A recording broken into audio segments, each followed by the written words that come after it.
I've got a little bit on family. I'll try to make it brief to start, and then maybe continue it later, or maybe do something else. Ditched the field trip idea because we have to keep up with our presentations. I gave this last night, and I might give some form of it tomorrow night. And last night I only made it through a couple slides and went for 90 minutes, but it was really good. It's very engaging with several of the students in my class at Delta College. So I was on my way here, and I'm driving, and I was late, so I was probably speeding. Or maybe I wasn't. And regardless, there was a truck, two trucks following me for a long time. And at one point, there's a truck driving right next to me, to the point where it got a little uncomfortable. So I looked over, and it was some friends of mine, some old friends of mine, I think. It was far away, but they were waving, hey, wave. Oh, I think that's Travis. He kept driving. And then 15 minutes later, I was like, this was, just now. I hope I wasn't like picking my nose, because I do that all the time. I just go to town when I'm driving. Pick. I love it. Clean it out. But I wonder, because they looked like they were laughing. Maybe like uncomfortably, but had seen me. But I could have very well been picking my nose. Okay, so what we're going to do is start with this presentation about conceptualizations of American family life in the United States. And this is not about so much mom, dad, brother, sister, aunt, uncle, cousin, grandma, grandpa, which perhaps the family presentation is going to be. And this is not necessarily about the institution of family. It was a piece out of a book called Black Families, compiled by Patricia Hill Collins. And am I saying that right? Sometimes Patricia Hill Collins. And the piece is by Joellen Elizabeth Dodson. And it's a book that I've read a few times. I assigned it to my family and society class. And it was a class that I was assigned myself in grad school. And I'm going to use it here.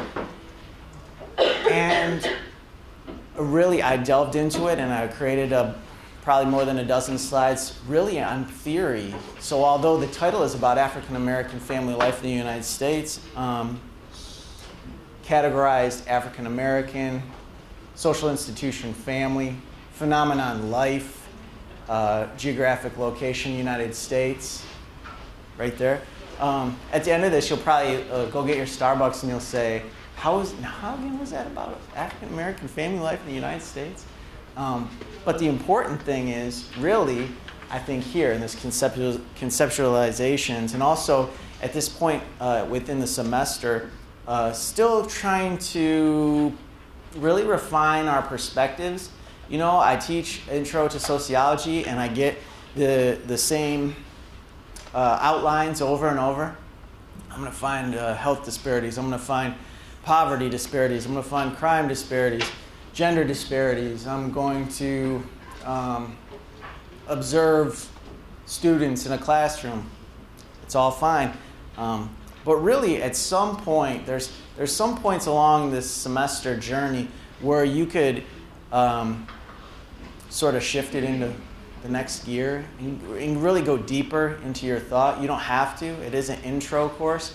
But there's some material here within this slideshow that some of you will probably doze off, and some of you will really jump on that bus and just really take off. And it happened last night. I mean, this class is bigger than my class last night. Last night I probably have 30 students, in which about 8 to 10 of them were really engaged and got something out of this. Now, the material, the substance will be here. The lecture will be your experience tonight. The academic who wrote this, Joellen Elizabeth Dodson, is actually a professor at Michigan State, and I bring that up because she's accessible to you if this sparks your interest. And I'd encourage you to actually read the text. It's online. You go to Google Books. Black Families is the book. It's a blue cover. It's by Patricia Hill Collins, the former American Sociological Association president. And she's available. When I assigned this reading in my Society and Families class at Michigan State, I didn't even know that she taught at Michigan State, embarrassingly. But one of my students said, "Oh, Professor Girdwood, I had Dr. Dodson, and she's a great professor." And I said, "You had her? Oh, she teaches here, yeah." So I looked her up, and I sent her an email, and I said, "Some students are reading your work, and they're posting comments on my website. Do you care to address their comments?" And she did. So I point that out because I think we're really in this new age of learning and the academy, or higher learning, the university setting, where we have accessibility to the academics, and there's not this division of teacher-student. I really allow you and encourage you to lead this classroom experience, and we're really peers in this environment. I think and I hope that you surpass, my abilities, at least if not in this semester, in subsequent years, and really recognize the fact that you are the future generation, the next generation, and actually the current generation of researchers. So when we examine material by Dr. Dodson, or you hear me say something, you can challenge me, you can challenge her, you can contact me, you can contact her. The environment of education has changed. The paradigm shifted. Even the phenomena here in the classroom has flip-flopped. Not completely, but connection to the researcher is definitely improved and different than when I was going to school. I had a professor or two who I felt connected to, but many of them I put up on pedestals. In fact, this past week, my brother attends Michigan State, and he is a sociology major. And he sent me one of his papers, and he was stressing out about it. It was a sociology paper, and I said, really, you need to stop idealizing your professors or the writers here of the work. Stop idealizing us, and really understand that we're trying to help you grow, and we should see eye to eye on things, eye to eye on the same level, maybe not necessarily on our perspectives, as you will see here in these slides. There is Dr. Dodson, and after reading her material in the Black Families text, which is available to you for free, Google Books, the first question I ask myself is Dodson a feminist theorist? Have we talked about feminist theory in here in prior weeks? Can you refresh my memory as to what we discussed? Just kind of some basic ideas. Does anyone recall the foundation of feminist theory, what it's really all about? If you don't, that's okay, because it's right here in the slide, some of it. Asking myself, is Dodson a feminist theorist? And I pull a quote from her work: "All human activity is political, in my view, even the falsely lauded objective science of the academy." So what she's saying here is that science is not necessarily objective in the university setting. It's falsely praised even as being objective. Is there any response initially that you have to that statement, that science, or in our case social science, or in other cases physical hard sciences, being not as objective as they may appear to be? Does that make sense to you, or do you think she's just wacky and crazy off the bat? I mean, really, how can math be subjective? 2 + 2 = 4, does it not? When we talk about social science, we talk about participant observation. That could lean on a subjective, probably. Science, mixing chemicals, is that objective? I mean, the whole idea of the university setting is that you're going to come and you're going to grow and develop your own worldview. But Dr. Dodson is saying your worldview doesn't just come out of nowhere in the university setting, that it's almost biased or subjective. Can anyone respond to that idea? Go ahead. I know, at least from a science standpoint, I know sometimes researchers will get grants from specific companies. I know a professor here on campus that actually got a grant from an oil company or something like that, and they strongly encouraged her to use like oil products in her research. And so it's hard to say that isn't being influenced by how she's being paid to do this research. So obviously she's going to try to produce results that are favorable towards that. That's a really good point. Does anyone have any other points on that? That's a fantastic point that was not brought up last night that I tend to forget from time to time. And I think it's you are the one I think that is asking me about the importance of scholarly academic journals, and that's one of the reasons, hopefully, an academic journal can weed out any biased research. But, I mean, some of them still fall through the cracks, and some of even the scholarly journal articles are still biased by maybe a grant. But you can find it in some of even the journal articles. You look where they're from even, and you have partners of a researcher from Michigan State, you know. We are all guilty. And University of Michigan partner with two guys from BP or something to produce research. And you see it right within the article itself, and also the grants perhaps influence it. So we're trying to be objective. Are there any other ways that maybe a scientific study could be subjective? There might even be hints up here. Does anyone have any other perspective without even stealing maybe the hints? Because that was a great one. Not even in my PowerPoint. Any other ideas? No? No? Well, the question again is it possible for a researcher to ever be objective? Well, we can't escape our bodies. So therefore, perhaps we can't be objective. Does that make sense to you? If we can't get out of our bodies, how would that then turn us into perhaps biased or subjective scientists? Even if we're not working for BP oil, I can't get out of my own skin. So how would that then influence my research? Can't I be objective even as a white male, lower middle class, highly, relatively educated? Or is my voice and my perspective and my lens always going to be biased by my own self-identity? Can't I get out of that white maleness and give an objective point of view? Can I or can't I? Does anyone have an opinion on that? I'm a white male with a master's degree, almost PhD. Is that going to influence how I communicate with you? The topics I pick? I mean, I'm from Lansing and Flint, and I'm doing research about post-industrialized cities. That doesn't seem odd, does it? Is the research that I'm doing objective or subjective? Can I, even as much as I try, can I escape my own skin? Any thoughts? It's going to be a fast presentation. I mean, you can try to be objective, but I think the real key to establishing really objective results is comparing with other people what they see. I mean, I realize it's the first time if you're the only person researching that makes that difficult. But for some areas, I mean, again, I'm going to keep relating it to chemistry because that's kind of what I'm into. But science experiments, they're supposed to be designed to be replicate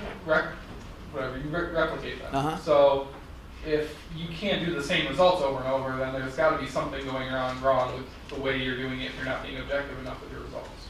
So who do I have to compare my research with? Peers. Peers. If the academy is made up of a bunch of white males, is that still objective or subjective? If we're all looking at it through a white male lens every single time, it could very well be replicated because a lot of the same essence that I have, you have, and a couple other guys in here have. And we share, even us, we share our race, and us, we share race and gender.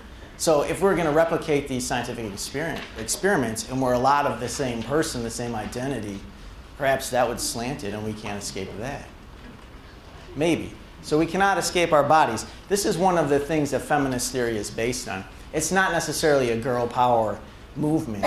Feminist theory is this idea where a woman in the academy that was developed by men historically, and even European men, has a different perspective than the lecturer or the historical researcher. I mean, most of our historical sociologists, Marx, Durkheim, Weber, it's a bunch of old white guys. So if you come in as a female or as an African American or both, how are you going to experience the university? Is Dodson a social constructionist? So I was saying that I can't escape my skin and I can't escape my identity and I really can't escape my X or Y chromosome, whichever one makes me a dude. So I can't get out of that. The skin itself. But if I lived in an urban setting and I was, hanging out with a lot of females, and in fact a lot of black females, couldn't I get a lot of the same experience as the other, and then have that really influence me? Because when personal, anecdote, when I was growing up, I had a mom, so there I'm with my mom all the time more than my dad, so I had a real, female biased upbringing. She was pretty inclusive and came from Detroit, so she had a diverse background, and she inspired me to do the research that I do. So can't I say that my experience with her really drew me into an African American woman's experience or some awareness of it? Not to say that I am an African American woman, but I perhaps have an awareness of it because my experience was an assemblage of the African American woman experience second, third hand. But my experience was constructed to perhaps be similar to this. In certain ways, too. I grew up poor, so maybe I grew up in an urban setting. I didn't. I was around a lot of females. So can I socially construct my experience to be similar to the other? And I paint the other here because it's the author of the article, and it's also a different gender and race than myself. So do you have any thoughts on that? I'll read the quote. "We thinkers, we scholars, are part of the socially constructed racism that permeates deep into the field of our research, thinking, and existence." So I offer again, I say, yeah, I'm a white guy, but hey, I grew up poor, I was with my mom, I do a lot of studies on African American culture, hey, I love sports. I love the NBA. I love the NFL. I'm studying a lot of African American individuals. So can't I say that I've constructed sort of an experience that gives me a little bit of clout, that I can say, hey, I have some street cred and there's no way that racism can permeate my research. I'm an objective guy. Can't I say that, or can I not say that? Because I can't escape my skin and I can't escape my experience. What does that mean for me not to be able to escape my experience in that setting? If I was plunked down right in the middle of inner city Detroit, and I spent 15 straight years there in a 100% African American environment, in poverty and crime, and with lots of women, because perhaps all the guys are dead or in jail, and I was there for 15 straight years. And I came out then. Would my research and my thought still be somehow embedded with racism, perhaps, or a slanted, biased way of thought? Do you have any response to that? No? Go ahead. The only thing I think is, because you're obviously going to look at different things if you've had that kind of experience. From a sociology standpoint, if you're studying how people are interacting, you're going to pay more attention to certain things based on your experiences. I think if you're raised around a largely or majorly black community, you're going to pay attention to more things that were related in that kind of community. But how are you going to look at that community? As one of them or as someone else? Because if I'm white, I'll never lose that whiteness, no matter how many years I spend with them. So how am I going to look at them? Can I ever lose it? Aren't they always the other? Aren't they always different? Because I will always be white. And certain communities will always be black. If it were to be a literal black community, literally. Like, there will always be that difference. So I can never lose that. So my research then would always be biased, perhaps. Because no matter what you construct, no matter what environment, we're always going to have certain parts of our identity. So this environment at school, does anyone think that it's free and liberal for free roaming thoughts, and we have an open opportunity to be creative in any way we see fit here in the university? I've opened it up quite a bit for this class. Or are we still under restraints from certain social institutions? Any thoughts on that? Social institutions, like how did the American university system come to be? Who invented it? Some Peruvians? Muslims? White guys? So has it changed much since they established it? Harvard, still in the same spot. So is Michigan State. So Saginaw Valley is relatively new, but what environment have we created here? One that mimics and mirrors the old institution that was brought over from Europe. So is everyone cool with that? I mean, is it really a good thing that we have exterminated certain races or forced certain ethnicities to assimilate to our structure, our economic and educational system? And that's really the only way to win, is to play the white man's game, perhaps, or perhaps not. Is that good? Is anyone upset about that? Does anyone want to revolt? Or are we just going to all wait till 10 and say, call it good, I love the white man's game, that's a great thing, I love it. What do you think? I was just going to say, well, it's a choice that we all made. No one was forced to be here tonight. We actually paid to be here, and there are different types of colleges, really. I mean, in fact, I lived in Daytona Beach, Florida for a while when I was playing down there, and right next to a black school, Bethune-Cookman University. So there are schools that are particular to different races and things like that are voluntary to attend. So I'd say no to what they're saying. I mean, we have a choice, and there's something for everybody. It's America. Can we do anything we want, though, in an academic sense? If you don't play the game, if you don't graduate from Harvard or Yale or whatever, are you going to be accepted as a scholar?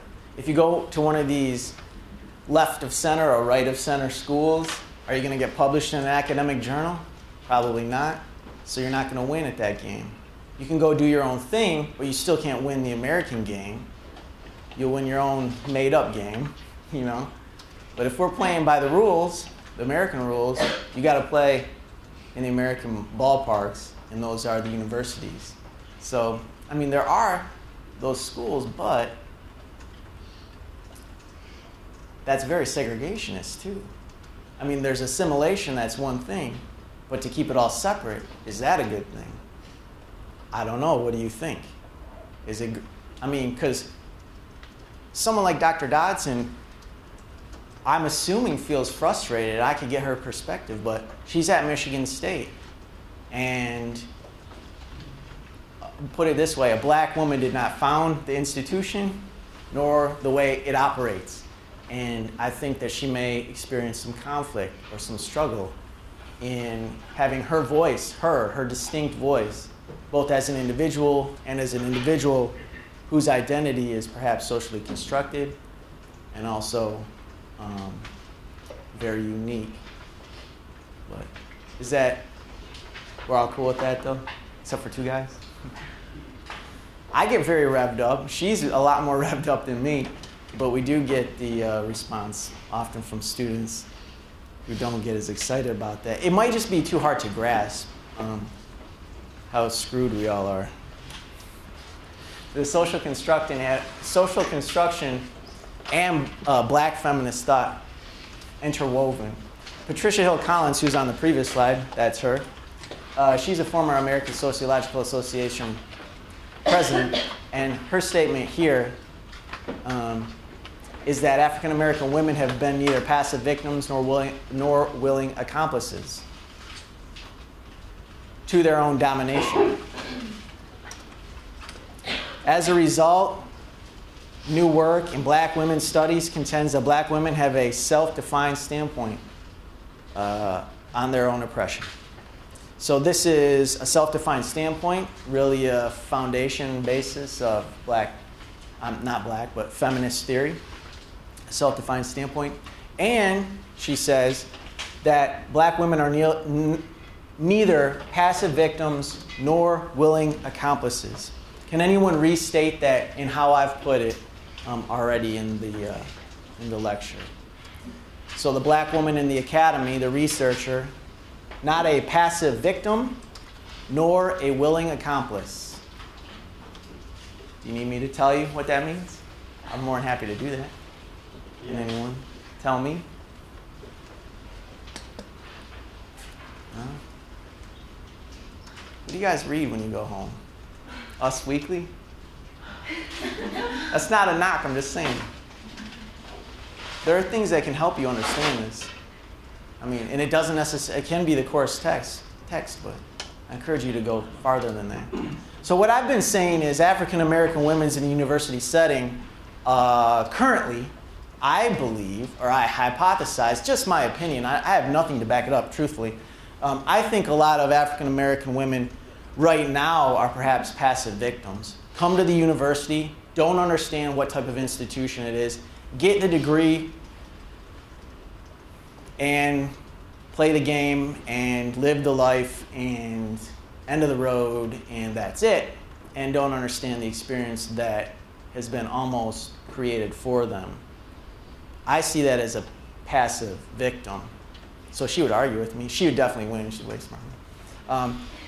Neither passive victims nor willing accomplices. I might also say that, and this is where she would really let me have it, and I'd probably agree with her by the end of it.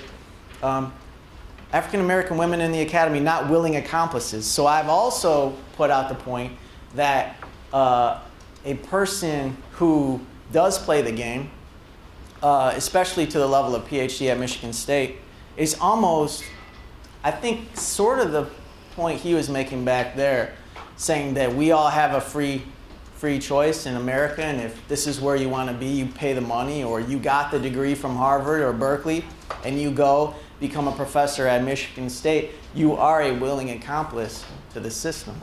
So I take this victim standpoint. Other people take the accomplice standpoint. Dr. Collins says neither nor. So does anyone have any feelings on that? Like, what are they supposed to do then? Like, if there's no other colleges, like, are they supposed to just go make their own college? Like, I mean, I don't get, like, what the guidelines are to make it. That's the big question. That's why it's a deep conversation. I want to hear. I want to hear. And I love that question because that's what we have to find out. That's what you have to find out. I'm going to die before you guys. I'm older. You have to figure it out. Otherwise, people are just going to keep coming to these classes and being, I think, willing participants and victims. She was saying the African American women are these willing accomplices. Like what choice? But that's like a way of surviving in a sense.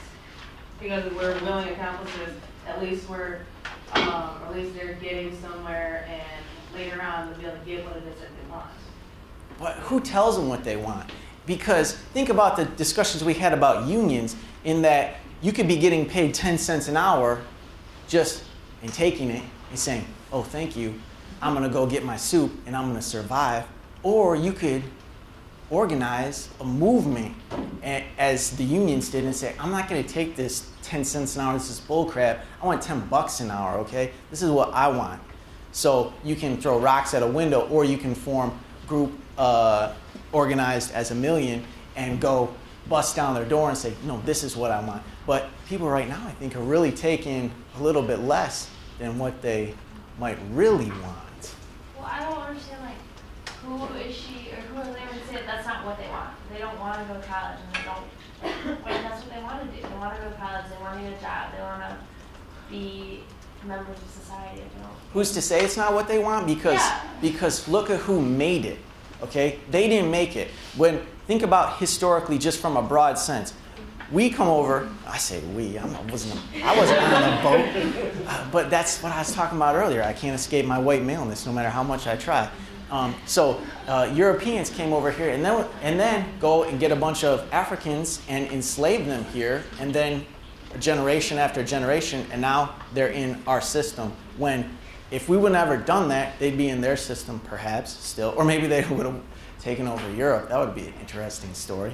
But here we are currently. The system was shaped by European ancestors. So it's not a system that African woman would have ever created on their own. So yeah, you can survive within the system, but really don't they want to get back to the system that they would probably really truly have at this point, which is not this system. Trust me, if we never would have gone and got African slaves, they would have never built Saginaw Valley State University, them being African women. Sorry, I'll keep going. I'll just keep ranting. Were you going to say something? Yeah, it was okay. What about in the back? Someone else had their hand up. Hi, my hand up. I was just going to say how you said instead of like following the system and going to school and they just like form together, well, nobody's going to take them seriously. They're just going to be like, well, they're uneducated. They're not going to know what they're doing. So to some point, they have to go get that education so that they know what they're doing and so people take them seriously. So they continue to have to follow the rules and still play the game, which is unfair because you think the game creator is going to make a game where the other person can win. No, they're going to make a game where they'll continually win. They'll continually make a system that white males will continually win and African Americans and or females will continually lose. Look at the system we're in the prison system. That's one way that the rules don't really even out. My question is, who said, like, yeah, Europeans made our system. Sure. But why can't other people want it? Just want it. Like, somebody made the wheel, and other people looked at it and was like, that's a really great idea. I want that. Because I don't want to be carrying all this crap on my back and walk around a wagon. Like, why can't other people just want it? Is anyone coming knocking on our door asking us for this system? Are people begging us for it? We're paying to come here. People are paying to come here? Yeah, sit in class, learning. Oh, to the university? Yeah. I was thinking America. People do fight to come here. Yeah. Yeah, why do people want to come? There's stories of people building a raft and then floating over the ocean like 60 miles to come here. Because we got it going on. Well, America's the best. That's like saying that like white communities. Okay, well Flint was a white community at one point in time. It's now a black. It's pretty community. rich. And now it's there are portions that are heavily segregated to African American. Yeah, but it wasn't always that way. I feel like nobody's giving these, like, they're not giving these women credit. Like they're saying, oh, they're being forced. They're being, like, because of society, they're forced to play by the rules. Like, you're not giving them any credit that that's, like, they're smart enough to know that. Or, like, I just think you're just basically saying they're pawns. They're people, too. Like, they have choices.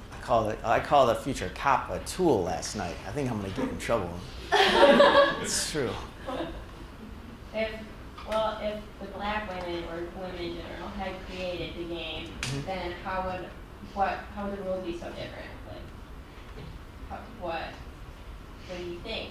Like, what if it had been reversed? Like, I would say the majority of people would not be African American in jail right now. That would be one big difference. I would say Fortune 500 CEOs would not be, 99% white male, and and several other things. But just I would start there. I think with your definition of like a passive victim, I think we all kind of play the game. I think we all go to school and we all get jobs and we all do like what we're supposed to do because we know otherwise we won't have like that defined spot in society. So I think like in the past racism was such a big thing and like blacks and everything, but it's so much more accepted now. My thing is like we all have our choices and we all have open opportunities, so everyone's allowed to do the things that they want to do and go where they want to go. Oh. I wish I had Richard Florida on the screen. Do you think that we all have the same upward mobility? No, not at all. I think that Some people are stuck. Yes, but I think we all have the ability to, if we want to. Who do you think's more stuck? A white guy? No, like the black community, just because the way I look at. But there's also And that's Obama, who's our president. Like, I think blacks also have great opportunity too. And like, I am the farthest thing from racist, like at all. And I find that like this is really interesting, but I also think that black people have opportunities too, whether they like see that. But this is the next step of that conversation. We could even all agree that that's true. But what I'm trying to say is they all have opportunities. We all have opportunities to do what? Win at the white guy's game.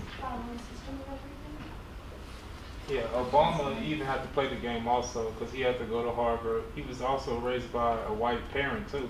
So even him, he was still caught up in the game too to even make it as president. So. I mean, I've showed Public Enemy, Chuck D's not being elected president. Zach De La Rocha doesn't get to do anything cool. Michael Moore's never going to be president. I mean... I just mean like, I don't know, I just mean that everybody, like, yes, some people don't have as great as opportunities, but I think everybody has the ability to make their life what they want to choose. But they can never be president. No, Obama's never going to be president if he wears a full African regalia. Oh, no, I totally agree with that. Like, we play the game every day. I think if we want to be... But that's the thing. We can't be what we want to be and win. We have to be half white. That's not what he wanted to be. Yeah. That is probably what he wanted to be because he's... But he did what he wanted and he didn't be. Where did he get his ideas? I don't understand. It's hard to understand the question. I know. He wanted his college life was like, I want to be president. So Why the heck would any African person that wasn't African American want to be the president of the United States and go live with a white family and become president? That's what I'm asking. like We have to ask them. Say what they want and what they don't want. Who's to say? Like, yeah. We have to ask them. Okay, but if you ask Obama, he would be happy with where he was at right now. That's his problem. That's his problem. I think that's also a lot of our problem. I do find it interesting that we look at Obama as any part of African makes up part of his identity, but I mean I think I used the the wool over our eyes analogy last night.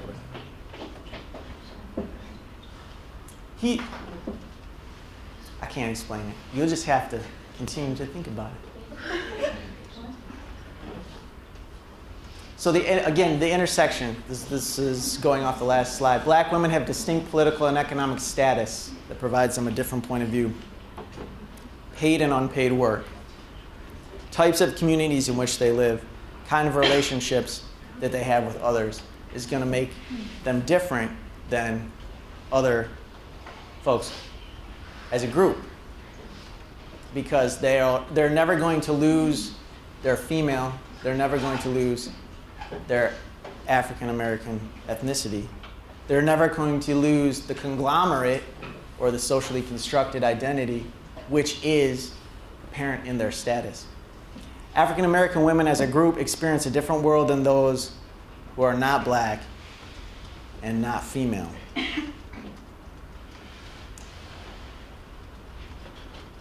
How can we elected a black man before a black female? How can we elected a black man before a white woman? How come we can't get to the next stage? How come we didn't elect a homosexual? Are there ever any situations where it's advantageous to be a black woman, maybe in the hiring process? Oh yeah, so what's that called? Affirmative action? Or even getting into school? Yeah. So that I say we. Right. So the system is set up that there are going to be certain algorithms to get in a certain percentage to meet a certain standard, some call it a quota, to allow a certain population into a certain environment. Is that a good thing? Does it even slant? Isn't even a form of, say, propaganda to say, our club is so good that we're going to make rules to allow a couple of you guys in there. That's how cool we are. Shouldn't the other people that weren't getting in the first place say, you know what, screw your system, you can have it. I'm going to take over you, take you over.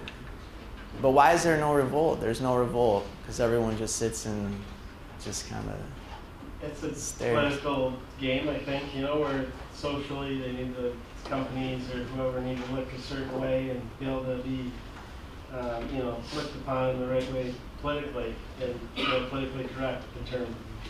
And I think that's what that does, isn't it? I mean, affirmative action is very politicized.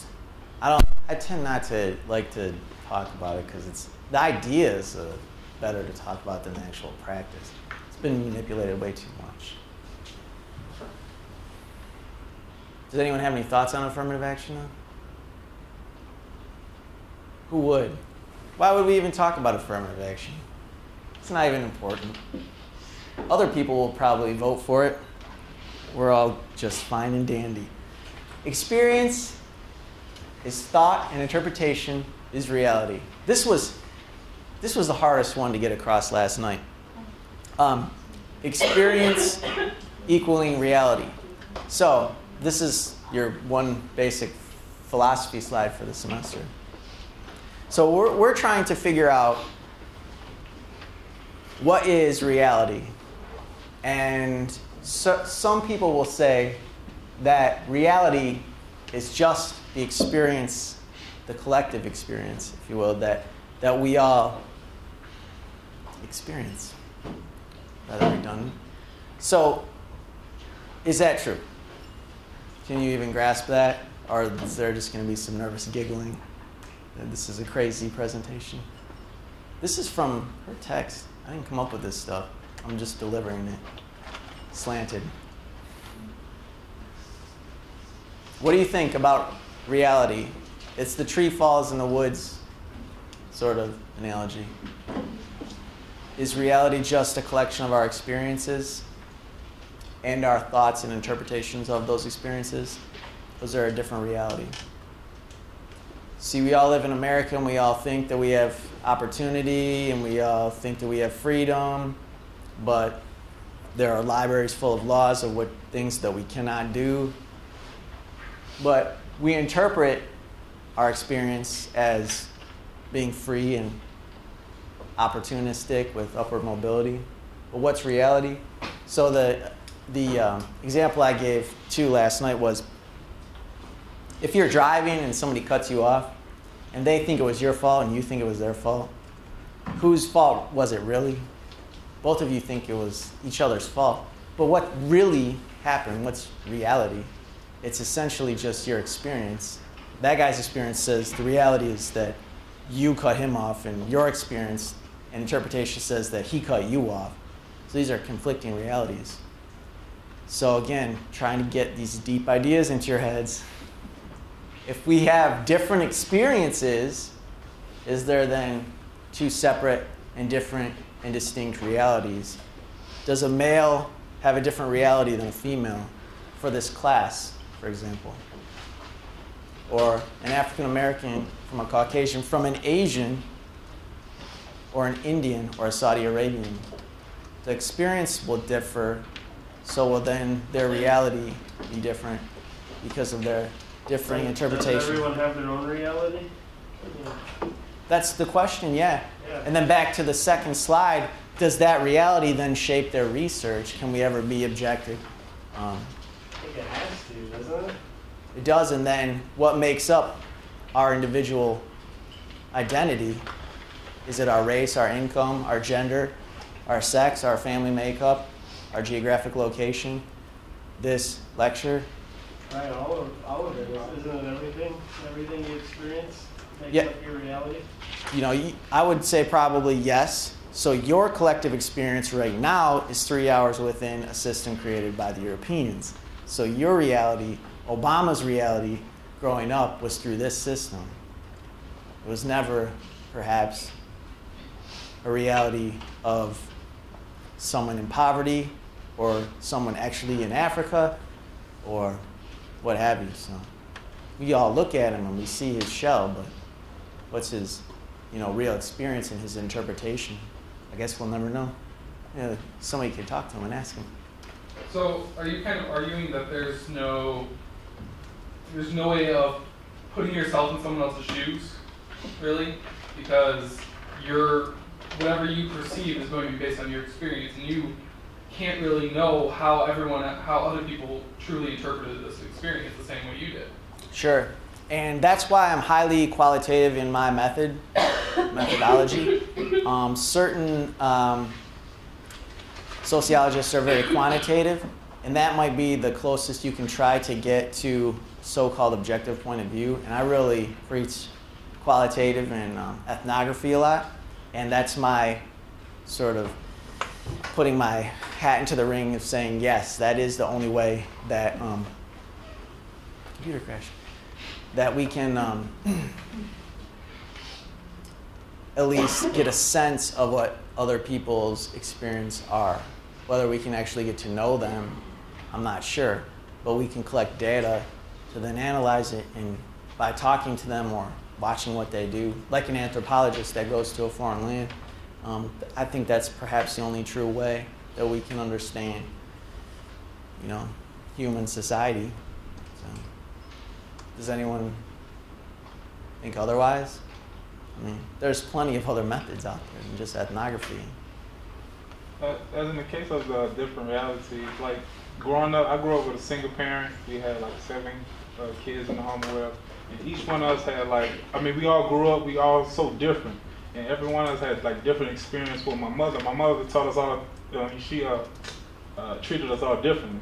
And each one of us had different stories and things like that. So our reality, when we go and talk about stories and stuff, it's always different. Even our personalities are different.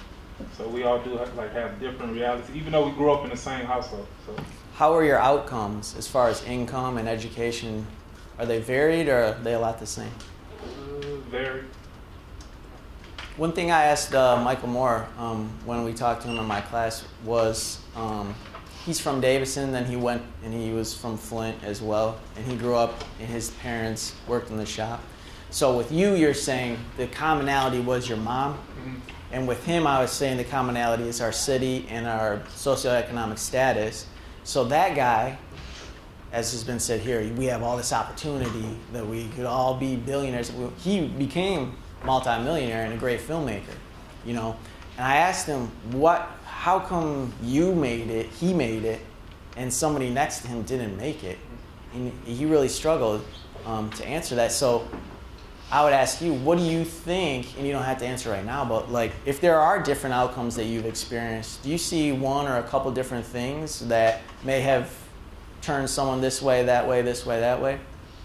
Because collectively, we have 45, 50 people here that all ended up the outcome of being here tonight. So we have to have some shared commonality and experience. And I think it was me and my younger sister were the only ones that wanted to go to college. Everybody else did. Do you know why you and her did and nobody else didn't?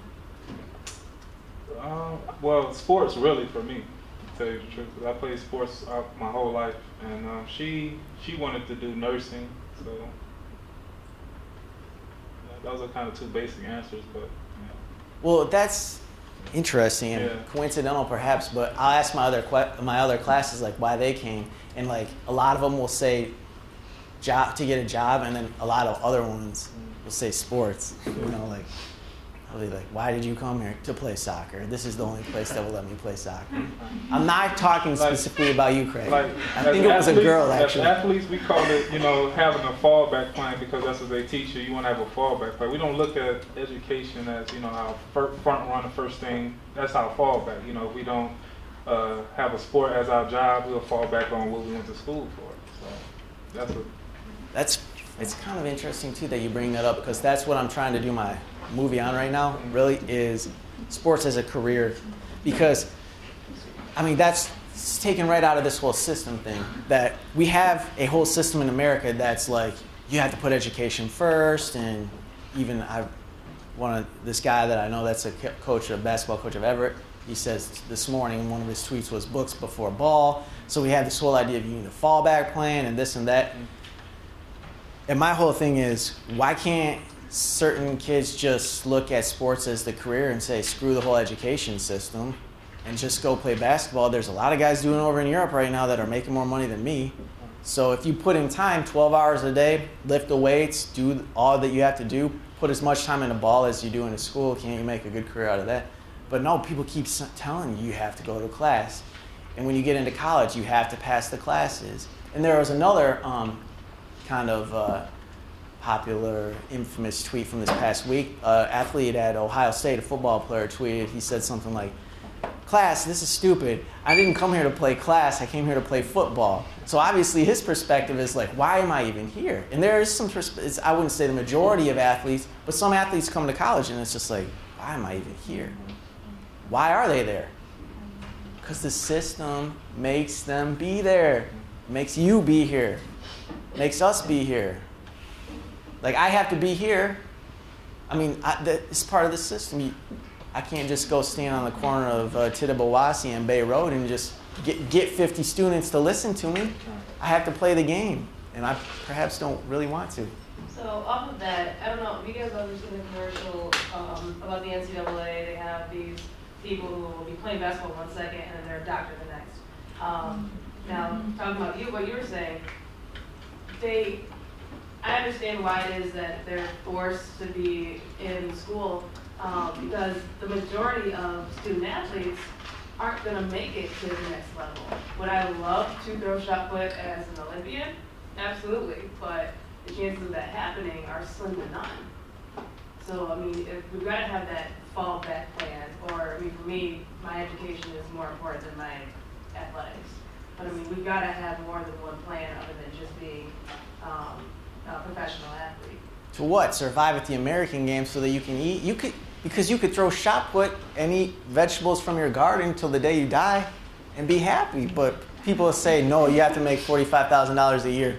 Yeah, I play minor league basketball, and like the statistic doesn't matter with athletes, especially African American athletes. Like that statistic that no one will make it, they don't care about that. They, in their minds, inside themselves, they think they're always going to make it. So that's why they play the game. So that doesn't even matter to them. So they think they're going to make it. Does that mean NBA, or does that mean NBA, professional? Yeah. Even overseas at low levels? Yep. Because that's what I'm trying to figure out right now. Like, does everyone just go NBA or bust, or do they look at these? There are all kind of different leagues that pay. You know, so they always thinking they're going to make it. So there's a statistic like 1 in 8, 1 in 5. That doesn't matter to them at all. So. But they could still, like, she could shot put until she dies. They could still play on the courts and work at Burger King and just kind of call it good, be happy the rest of their life. But they probably have to stop playing basketball to work a real job to eventually, to feed their kids. It's a weird system. I'm not too happy with it, but everyone here seems happy with it. Not everyone, but a lot of you. And that's what scares me probably the most, is that we have a lot of really content people, even in a college setting. They're supposed to be the most discontent, most riotous. I don't see what's so bad about it, though. Like, I mean, I want an education. Like, I want to be successful, so you have to go to school. Like, I don't get what's so bad about. Are you talking about, like, the college system, or, like, just the system in general? We'll just talk about the system in general. I don't see why it's so bad. I mean, I'm just naive. You got to talk to some people that have seen the other side. Well, right, but I mean, like, but how can I though? Like, I can't help the way I was raised. Like, I was born into it. Like, I mean, I wasn't born into like a black family from like the slums. Like, it's not. I can't help where I was born. Like. So this is the challenge I put to 3 of my best friends on a regular basis. They all moved to Grand Rapids, and they all make $80,000 to $150,000 a year and they got nice houses. And I go, why would you do that? There's people that are struggling right now. And, you know, until everybody can make $150,000, if you're going to go off to your little island up there, just call it good, raise your family, and then they're going to do the same thing, people are going to keep getting screwed. So until it's not like I think I'm better than everybody else. Like I realize that there's people that have it worse than I do. But like I don't take it for granted. Like I mean, I help out. Like I give back to the community. So does that make me like a screw up of the system? you tell me. I mean, it's this. Are you contributing to the system that's going to continue to screw people? You got to ask yourself. I'm not going to tell you. So like, if I had kids and like teach them to give back, like, does that make it like better? Or you tell me. You got to answer that for yourself. That's well, not. I think I'm a nice person. Like I don't think I'm mean. I treat people with respect. Like I'm nice to everyone. How many great movements came out of people being nice? You know, like, if you love this country so much, it didn't start because people were being nice over in England, and the economy didn't get so great because bosses were being nice to their workers and paying them nice wages. They broke their backs to get some money, and now here we are, and we're reaping the benefits, if we call them that. I think you're president, right? How so? Because if they put in the effort and work hard, they should be able to want that 80,000 and they should get that 80,000. But there's a lot of people who are lazy, who don't even try. They should not make that much money. Should I get $150,000 a year? My friends just went to Seattle to watch an NFL game for like 3 days, and I couldn't go because I'm here, because I make $40,000 a year. Like, shouldn't I make $150,000? Are they in the same field as you? No, they sell stuff like paper. Like, literally. Yeah, but if you can make that work, then have at it. You know? Like if you can sell paper and make $100,000 a year, more power to you. Like seriously. Some people. Chose to sell paper. Oh, you did. You did what you wanted. Yeah. You might work hard, but this is the path that you chose. Mm-hmm. So it's your motivation and it's your drive, and it's also what you want to do. Mm-hmm. And a lot of people want to make $150,000 selling paper, and I think that that's a bad system. But you guys love it. You came out of the opportunity. There's hope for opportunity. What about the saying, you know, the secret to life is find something you love to do and then find somebody stupid enough to pay you to do it? Yeah. Who loves to sell paper? I don't agree with that. I like the money.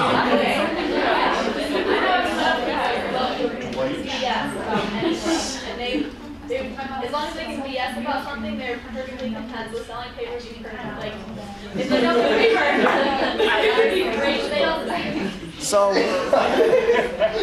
we grow up, we're 5, 6 years old, and we have maybe 70 more years left, and we're just like, I'm going to sell paper a lot, and I'm going to make some money. Like, that's... It was their choice. That's what they want to do. It's an easy job and they make money at it. What's wrong with that? It's their choice, seriously. When Adam and Eve were walking around, they were like, you know what, I'm going to choose to do, create a system. But no, they sell paper instead. Go ahead. On the note of like hard work, like she said, it's the path you chose, but if the system doesn't value that as hard work, then you're not going to get the expected turnout from it. Like growing up with my mom, she worked 4 jobs. We watched her work hard every day, and she still didn't, you know, get from rags to riches. You know, it depends on what the system values at that time, whether you can get those funds from that. So if it doesn't, you can be out there digging, making a road. If the system doesn't value that, you're not going to get the turnout. So it depends. I think with her saying like if you do what you want to do and you work hard and you make money and it makes you happy, that's fine. But like how you said, like a lot of people don't just have those opportunities. So in a way, if you took people in a black community and switched the whole thing around, it wouldn't just be like, oh, they're black, so they're not respected. It's like that's totally wrong. But if you think about it the other way, no matter who was living in that poor society, they would be looked down on. So it's not just a matter of like race or color, it's like where they live. And I think that, I don't know, this whole thing is just like, I don't think it matters what color you are or where, like, I think it matters of how hard you're willing to work. Like, we would be looked upon the same way if we lived in the same situation. Well, his mom was willing to work really hard, and my friends don't work at all, and they make a ton of money. And she made, did she make very much money? Didn't That's the point I want to make too, is, you know, and so often the higher you get in your organization, there's fewer jobs, right, at the top. That's why you're at the top. And you generally get paid more.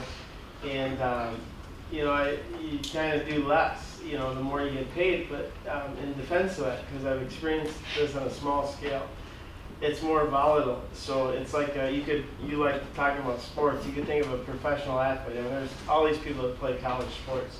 Then there's fewer that play, you know, high school, you know, it gets tighter as you go. Those people at the top make a lot more money, but it's just one play away and their whole life's over and they have no other opportunity. You could say that for like a head coach of a football team. There's a lot of coaches, but a head coach is going to get paid the most by far.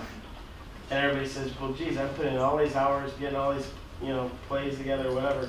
And the coach is just kind of going around and he's out of here first. But, I mean, if anything goes wrong or somebody needs to get fired, it's generally that top guy. So I think there's something to be said for how volatile it can be at the top. And so because there's so many more people below complaining and networking and, you know, talking about it, I think it's perceived that way. But, you know, it's pretty volatile, and that's worth something too. I mean. So are the white guys the only guys that are able to make those big decisions? Because it seems there's a lot of white guys in head coaching positions and CEO positions. Go ahead, were you going to say something? Kind of going off of what both the guys back there said, talking about hard work and value. When I was in high school, I decided I went from a physical therapist to a music education major. I'm screwed for the most part. I mean, my profession, or what I'm going through right now, is not valued. So, one, I'm going to be a teacher. Two, I'm going to be teaching music. But it's what I love. And what you're talking about, your friends, they might be selling paper. They might not love it, but they're going to get tons more money than what I'm going to get. But that's the system at work.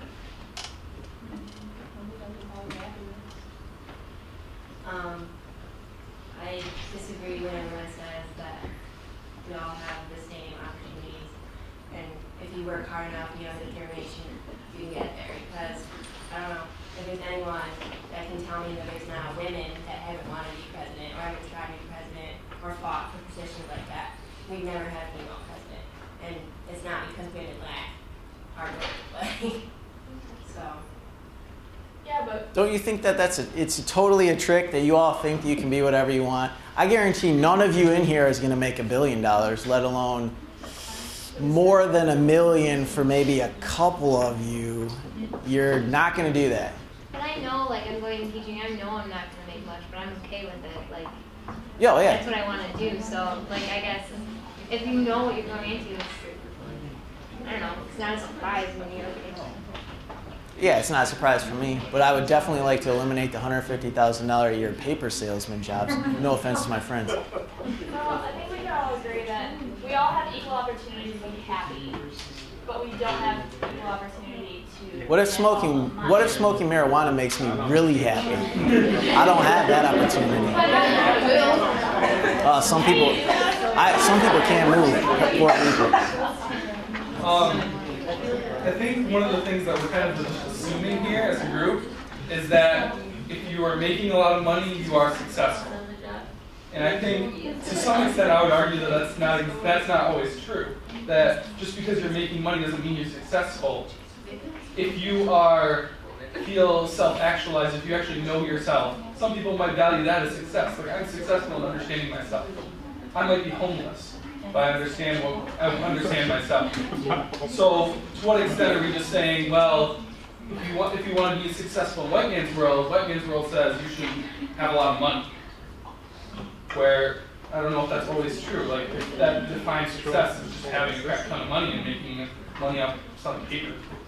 Like, I wouldn't call that successful if that was my job, even if I was making $100,000. I would be, the fact that I'm going to be a teacher, the fact that I'm going to be educating kids, that I'm making an impact on kids. If I can make an impact on kids, that's successful. I don't really care how much money I'm making out of that. You ever gonna resent the fact when your friends are driving nice cars and have big houses? I'll just ask to borrow them. Okay, so you're saying that everybody's in the system. Not necessarily, but whatever. So, no, I'm not saying. I'm saying the opposite. Everyone seems to be very happy with this stupid system. Okay. What did she say? I can't hear her. Hold on. Let me finish. Okay. So we have this system where white males are successful because they made the system.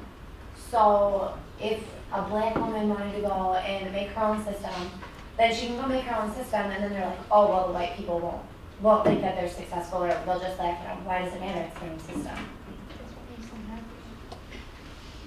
Why does everybody else have to approve of their system if it's their own system?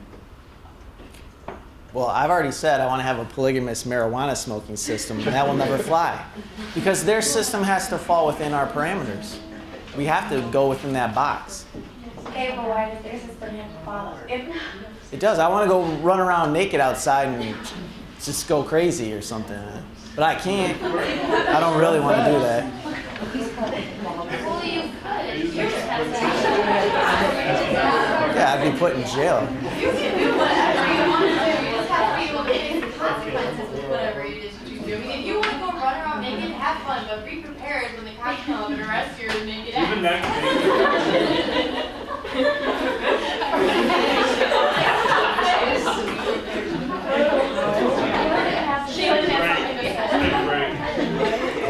Wait, so the girl over here brought up Amish people.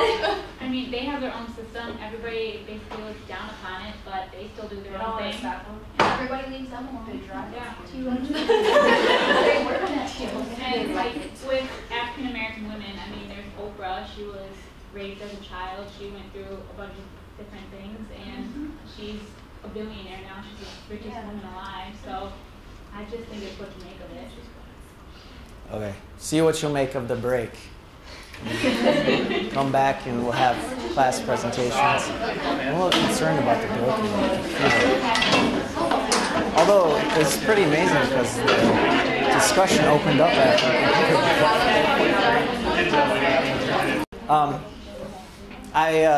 I've got a little bit on family. I'll try to make it brief to start, and then maybe continue it later, or maybe do something else. Ditched the field trip idea because we have to keep up with our presentations. I gave this last night, and I might give some form of it tomorrow night. And last night I only made it through a couple slides and went for 90 minutes, but it was really good. It's very engaging with several of the students in my class at Delta College. So I was on my way here, and I'm driving, and I was late, so I was probably speeding. Or maybe I wasn't. And regardless, there was a truck, 2 trucks following me for a long time. And at one point, there's a truck driving right next to me to the point where it got a little uncomfortable. So I looked over, and it was some friends of mine, some old friends of mine, I think. It was far away, but they were waving, hey, wave. Oh, I think that's Travis. He kept driving. And then 15 minutes later, I was like, this was, just now. I hope I wasn't like picking my nose, because I do that all the time. I just go to town when I'm driving. Pick. I love it. Clean it out. But I wonder, because they looked like they were laughing. Maybe like uncomfortably, but had seen me. But I could have very well been picking my nose. Okay, so what we're going to do is start with this presentation about conceptualizations of American family life in the United States. And this is not about so much mom, dad, brother, sister, aunt, uncle, cousin, grandma, grandpa, which perhaps the family presentation is going to be. And this is not necessarily about the institution of family, It was a piece out of a book called Black Families, compiled by Patricia Hill Collins. And am I saying that right? Sometimes Patricia Hill Collins. And the piece is by Joellen Elizabeth Dodson. And it's a book that I've read a few times. I assigned it to my family and society class. And it was a class that I was assigned myself in grad school. And I'm going to use it here. And really, I delved into it, and I created probably more than a dozen slides really on theory. So although the title is about African American family life in the United States, categorized African American, social institution family, phenomenon life, geographic location United States, right there. At the end of this, you'll probably go get your Starbucks and you'll say, how again was that about African American family? I'd encourage you to actually read the text. It's online. You go to Google Books. Black Families is the book. It's a blue cover. It's by Patricia Hill Collins, the former American Sociological Association president. And she's available. When I assigned this reading in my society and families class at Michigan State, I didn't even know that she taught at Michigan State, embarrassingly. But one of my students said, "Oh, Professor Girdwood, I had Dr. Dodson, and she's a great professor." And I said, "You had her? Oh, she teaches here, yeah." So I looked her up, and I sent her an email, and I said, "Some students are reading your work, and they're posting comments on my website. Do you care to address their comments?" And she did. So I point that out because I think we're really in this new age of learning and the academy or higher learning, the university setting, where we have accessibility to the academics, and there's not this division of teacher-student. I really allow you and encourage you to lead this classroom experience, and we're really peers in this environment. I think and I hope that you surpass my abilities, at least if not in this semester, in subsequent years, and really recognize the fact that you are the future generation, the next generation, and actually the current generation of researchers. So when we examine material by Dr. Dodson, or you hear me say something, life in the United States. But the important thing is really, I think here in this conceptualizations, and also at this point within the semester, still trying to really refine our perspectives. I teach Intro to Sociology, and I get the same outlines over and over. I'm going to find health disparities. I'm going to find poverty disparities. I'm going to find crime disparities, gender disparities. I'm going to observe students in a classroom. It's all fine. But really, at some point, there's some points along this semester journey where you could sort of shift it into the next gear and really go deeper into your thought. You don't have to. It is an intro course. But there's some material here within this slideshow that some of you will probably doze off, and some of you will really jump on that bus and just really take off. And it happened last night. I mean, this class is bigger than my class last night. Last night I probably have 30 students, in which about 8 to 10 of them were really engaged and got something out of this. Now, the material, the substance will be here. The lecture will be your experience tonight. The academic who wrote this, Joellen Elizabeth Dodson, is actually a professor at Michigan State, and I bring that up because she's accessible to you if this sparks your interest. Now, you can challenge me, you can challenge her, you can contact me, you can contact her. The environment of education has changed. The paradigm shifted. Even the phenomena here in the classroom has flip-flopped. Not completely, but connection to the researcher is definitely improved and different than when I was going to school.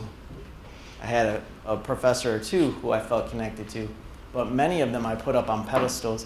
In fact, this past week, my brother attends Michigan State, and he is a sociology major. And he sent me one of his papers, and he was stressing out about it. It was a sociology paper, and I said, you know, really, you need to stop idealizing your professors or the writers here of the work. Stop idealizing us, and really understand that we're trying to help you grow, and we should see eye to eye on things, eye to eye on the same level, maybe not necessarily on our perspectives, as you will see here in these slides. There is Dr. Dodson, and after reading her material in the Black Families text, which is available to you for free, Google Books, the first question I ask myself is Dodson a feminist theorist? Have we talked about feminist theory in here in prior weeks? Can you refresh my memory as to what we discussed? Just kind of some basic ideas. Does anyone recall?